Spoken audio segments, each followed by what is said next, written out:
And we're moving to this point where the irresistible force, the vibrational change, is coming face to face with what thinks it's the immovable object, the control system, but it ain't. And we're starting to look each other in the eye. And we're going to see more and more of this.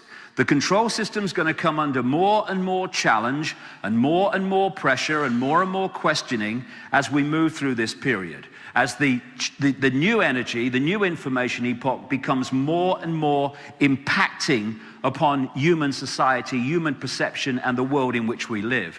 There is a change in the ocean of energy that we are living in and decoding. It's a new flow, and it's getting faster. And we have a choice here of getting in the canoe or the airbed and lying back and enjoying the adventure, where it's going to go, how the world's going to change, how our perceptions are going to expand. Whoa, I never realized that. I've never seen that before. Isn't that incredible? And all these things that are going to be happening, it's going to be an amazing world we're moving into. Or we can try to hold the status quo at a time when the energy status quo is changing and the information status quo is changing. And if we do that, then we're going to be using more and more energy just to stand still and hold on to life as we think it should be. And eventually, the flow is going to get so symbolically quick and fast, and people call it the quickening. It's the quickening of the vibration, that it's going to do this to the control system, wash it away. And we're going to start, as we're affected by it, more and more people, it's happening to them now, never mind going to. We're going to be becoming aware of many other levels of ourselves, many other levels of reality, where we can access insight and inspiration and intuitive knowing. And the world in our heads is changing as a result of that, those of us who are, or those people that are waking up.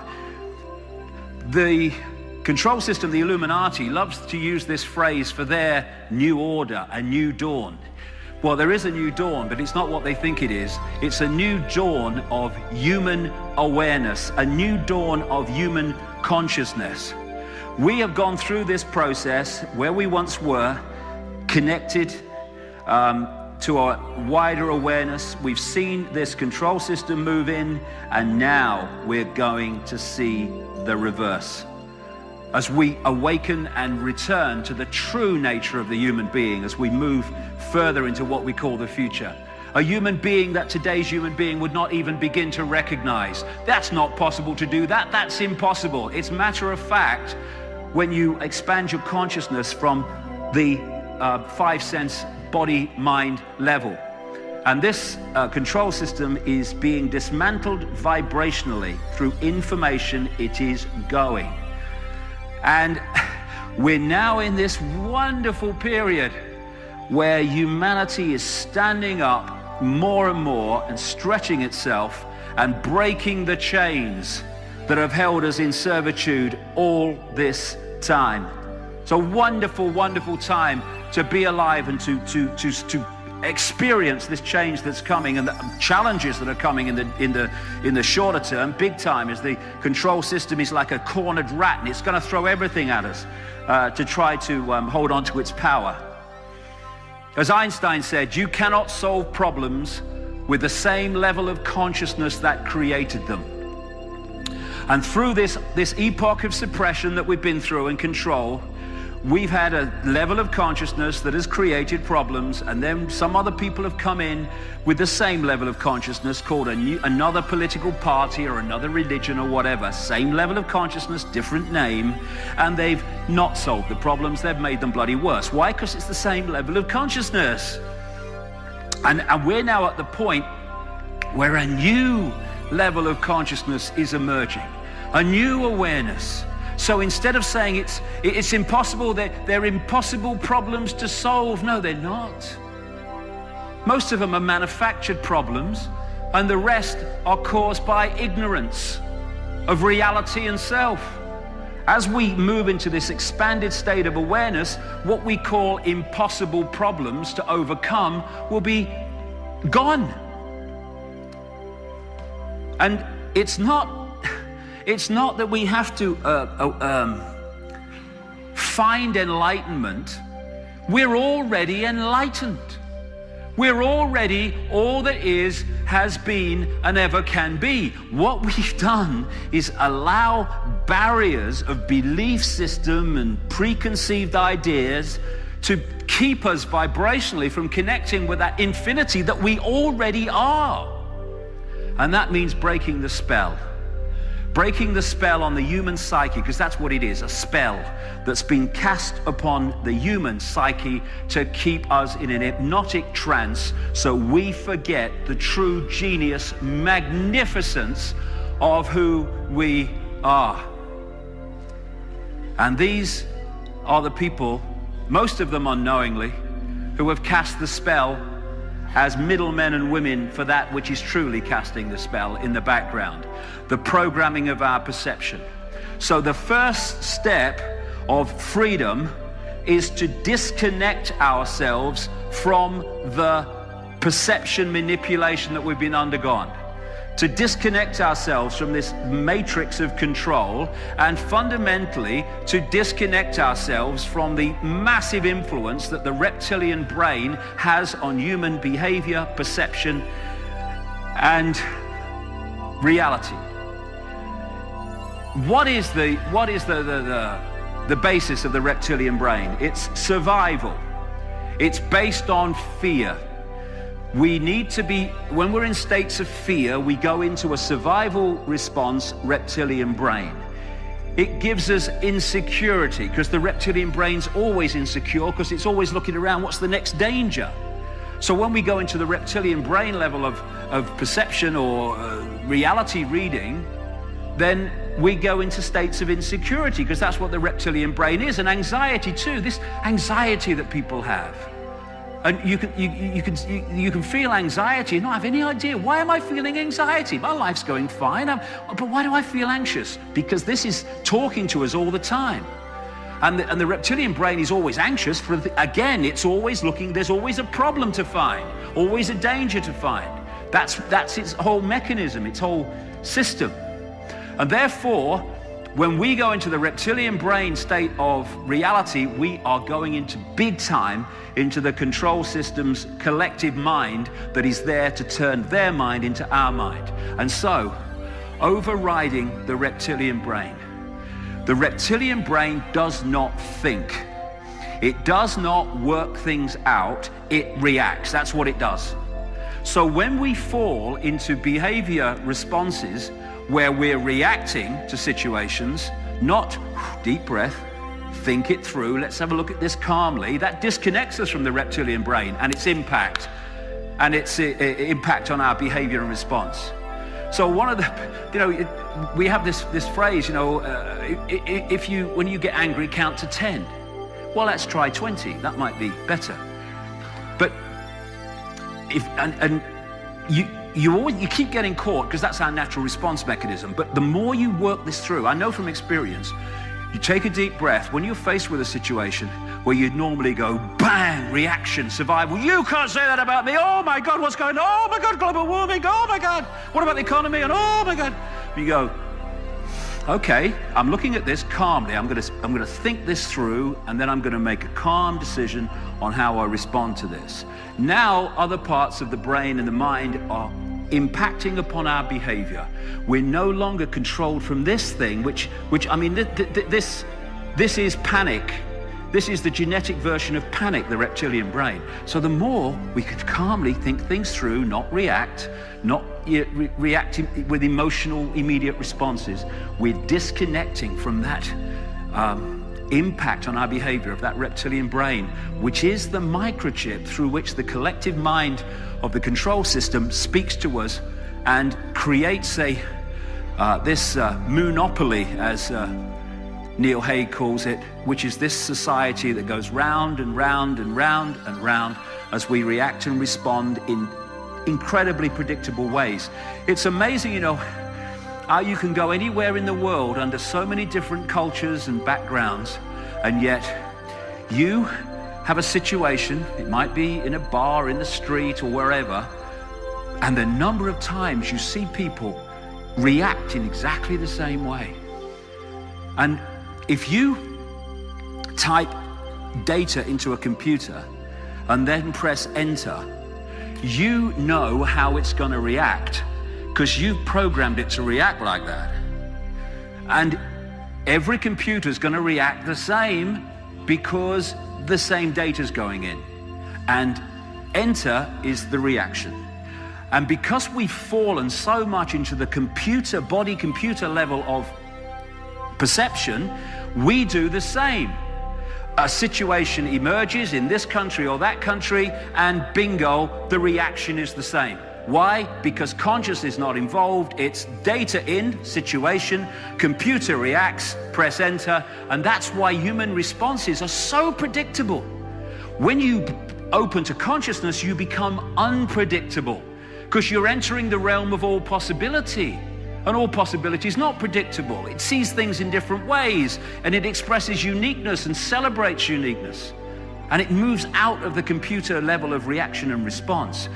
Belief and preconceived idea is just like a computer program because it reacts the same and it edits reality. This is why you can talk to someone with a preconceived idea or a really strong belief, and they literally don't hear what you say. I've seen television programs where what they did is they got a man and a woman who've been having like relationship problems, and they both had big-time preconceived ideas about each other. In other words, programmed perceptions. What they did then was get them to talk to each other while they filmed it, and then they took them away and they asked both of them, what did the other one say and in what tone did they say it? They then played the original chat back to both of them, and they were shocked to see that how they received what the other one said and how they said it was often nothing like had actually been said. How many times do we say to people, I never said that? You did. Why? Preconceived idea of the person is editing the information being received to fit the preconceived idea. And we're doing this all the time. So another part of freeing ourselves is to free ourselves from belief.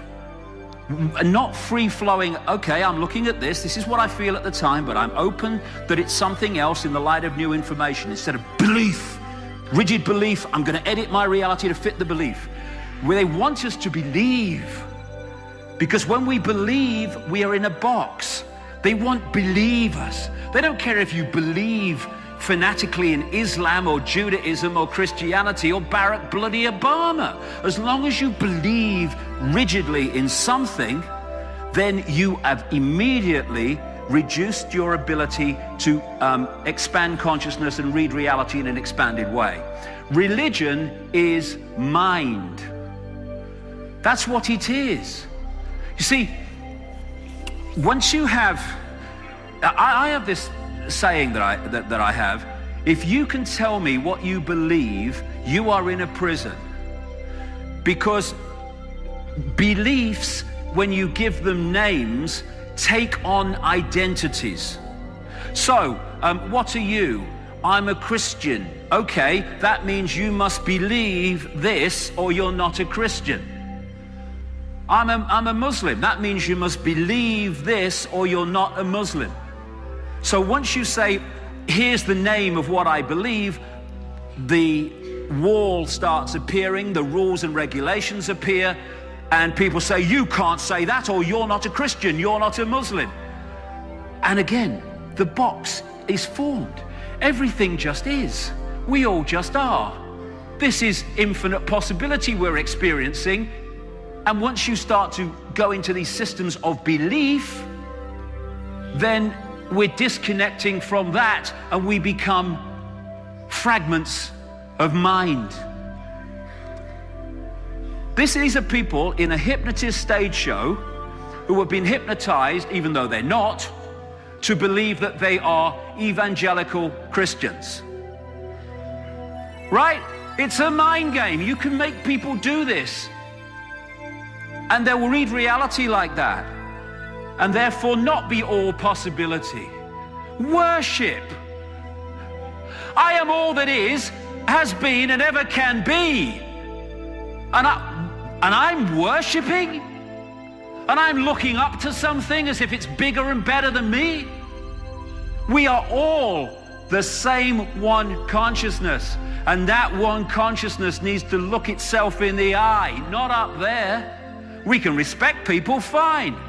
But giving our power away to them, worshiping them? Once we go into that mode, we're saying, I'm little me and they're up there. We're all one infinite consciousness, bar none. And these are prisons of the mind, prisons of consciousness that keep us from consciousness.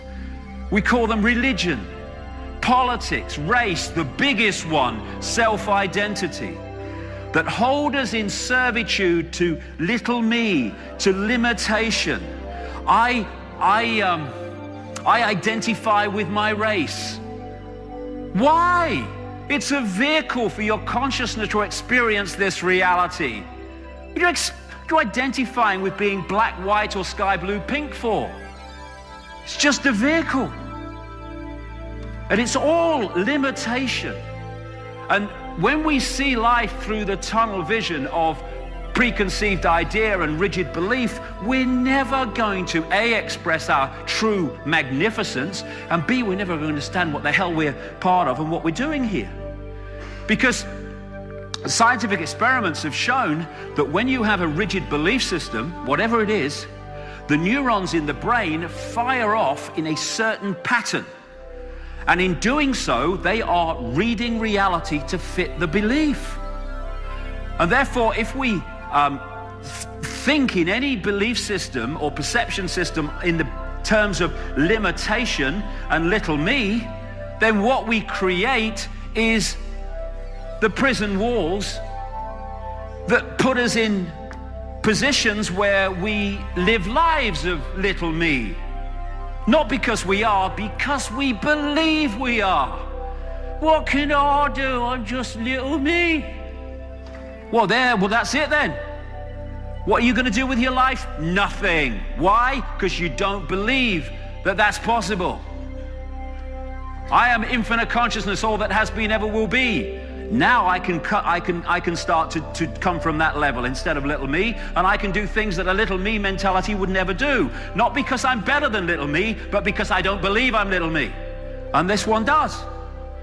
So if we open our minds and let the demons out, the demons of programming, out, and get this blank sheet of paper going. I am not going to read reality on what I've thought up to now. I'm gonna let the information be my guide. And if it is at odds with my religious belief system, my political belief system, or my cultural belief system, then that's fine, but I'm gonna go with information. And when we do that, it makes such a fantastic difference in our lives and what we can do and what we can achieve and make happen. Because if we are at our core, as we are, the real us, all possibility, then if we don't express that, then we're already withdrawing from what we are, all possibility, and we're living a few possibilities, very few in terms of many people. And it's the time to choose between whether we're going to be dominated by the head, particularly the left brain, its perception of reality, limitation, structure, everything apart from everything else. You can't do this, that's not possible, that's impossible. Or we're going to open the heart vortex that connects us with the intuitive knowing of the infinite consciousness. Open the right brain and let its ability to see things connected to impact on our understanding of reality and who we are. And the process was described very well in the Matrix movie, the first one. The first thing is to realize the situation that we're in. It is what it is. You are a slave, Neo. Get out of the denial of this pseudo-freedom that we think we have. And then, having realized the situation we're in, to choose freedom over continued slavery, whether it be blatant slavery or subtle slavery. And when we make that choice to be free, and we're prepared to go with what life then brings us as a result of that decision, then a transformation starts. And it can, I mean, in my case, my transformation happened on national television. And I went through this period where it was widely believed that I was completely crazy, insane and all that stuff. You've ruined and finished your life, they said. You'll never go anywhere now. Right, okay, we'll see about that, shall we? And the transformation is breaking down the energetic construct that we have created by our previous sense of self. Our state of being, our mental, emotional state, our sense of perception is being broadcast constantly as a vibrational pattern. And that vibrational pattern is drawing to us energy fields that sync with what we're putting out. We call these energy fields people, places, ways of life, jobs, locations. And so we create a life experience based on what we're putting out and what we're drawing in through what I call vibrational magnetism. When we go through this transformation that I'm talking about, where we say, I can see the situation I'm in, I choose freedom, then there is a change, often dramatic, not always, a change in our vibrational broadcast state, because we have changed our attitude, we have changed our sense of perception. And what happens then is what we were pulling in before changes because we're no longer syncing with that. And what can happen in these transformational periods, and there'll be people in this room will be going, that happened to me, that happened to me, that did, is people go out of your life because you're no longer connecting them vibrationally. Locations change, jobs change. What you do, lifestyles change. Everything can change once you change, because we are creating that reality by drawing it in. And this is why the control system wants us to believe we are little me. I have no power. Because when we believe that, we are putting out a vibrational pattern that says, I'm little me, I have no power. What do we draw into our lives? Manifestations of little me and I have no power. So that's why they're trying to program us to believe in that, because they know we'll then create it in the holographic reality. And when we go through some of these transformations and we're breaking out of the whole patterns, it can be frustrating.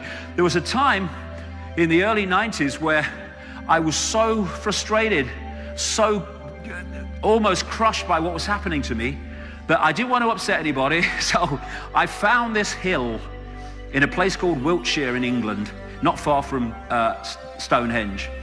And I walked up this hill, there's nobody, no houses behind. And when I got to the top, I screamed my bloody heart out just to get this frustration out of me. And so I completely relate to these pictures from the Matrix, because I've been there. And once we start to awaken, we start to, as they say, know thyself. And stop relating with David Icke and Charlie Smith and all these names that we give to our experience, and start to connect with the true magnitude of who we are. This is who we are. Everything from the beginning, my birth, my ancestors, my children, my wife, everything comes together simultaneously. I saw everything about me and about everyone who was around me. I saw everything they were thinking now, what they thought then, what was happening before, what was happening now. There is no time. There is no sequence of events. There's no such thing as limitation of distance, of period, of time, of place. I could be anywhere I wanted to be simultaneously. That is who we are, and that is what the control system is desperate to stop us remembering. And when we know thyself and we realize that's who we are, our perception of our possibility just explodes. People say to me, why don't they kill you? 'Cause they can't. That's why. They can't. And I'm not kidding. If they cannot enter my decoding system as being able to remove me, they cannot remove me. Because if I don't decode it, it cannot manifest holographically. And when, years ago when I traveled America in the 90s, and I met loads and loads of whistleblowers and people that were putting information out, and they were invariably going, I don't know how long they'll let me do this before they kill me, and all this stuff. And I'm thinking, what are you talking about? You're going to create your own reality if you're not careful. All those people are either dead or have had their lives destroyed financially by the system. Why? Because they believed it was possible. Therefore, they decode it into holographic reality. Bingo, it's happened. We need to redefine ourselves, not from I can't, to the true magnitude of who we are, not just as a concept, but living it, bringing it into this reality. And then we'll see where the power is. And it's not with a few dark suits in some government department. It's here. That's where the power is. And as we redefine ourselves from little me, I'm just a human, to I am infinity, having an experience as a human. No more little me, no more control system. One depends on the other for their existence. Instead of looking in the mirror and saying, that's me, with all its limitations and oh my goodness me, I'm losing my hair and all that stuff, to seeing that that's a reflection of the vehicle through which we are experiencing this tiny frequency range we call the world. To stop looking in the mirror and identifying with that as who we are and realizing that that is who we are. What that near-death experiencer describes is who we are. This is the choice. This is that fork on the road at the start of the day. Are we going to be consciousness or mind? Are we going to be all that is or little me? And if we choose all that is or anything like it, then the control system's over. Escaping the box.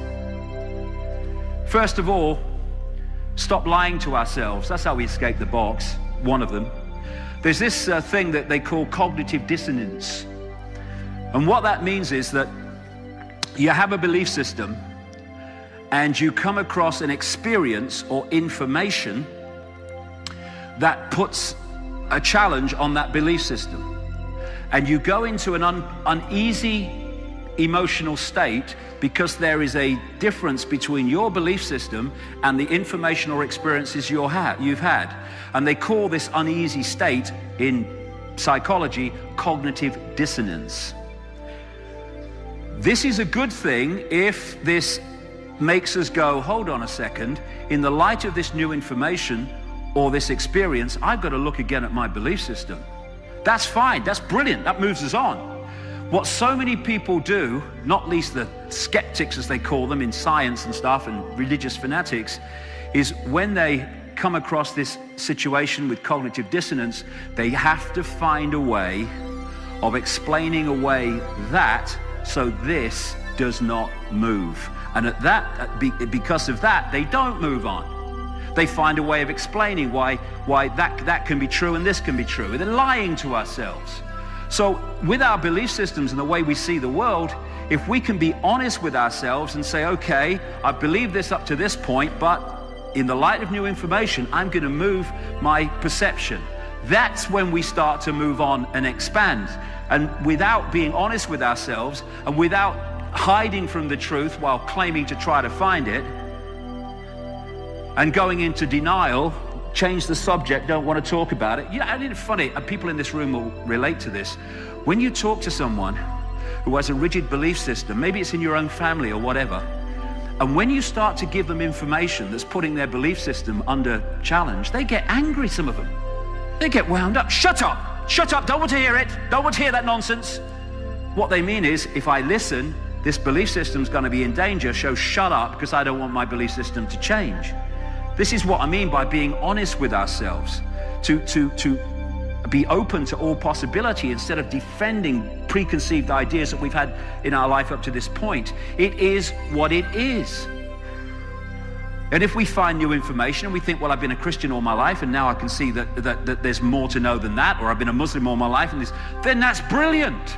Instead of saying I have to defend my belief system because if I don't, I've got to admit to myself that I've been believing something I now know not to be true all these years, then we don't move on. But if we say, hey, this is fantastic, I can see life in a different way now, that's wonderful. Instead of being embarrassed because we suddenly realize that we've not seen the world as it really is up to this point. None of us have. None of us know what there is still to know.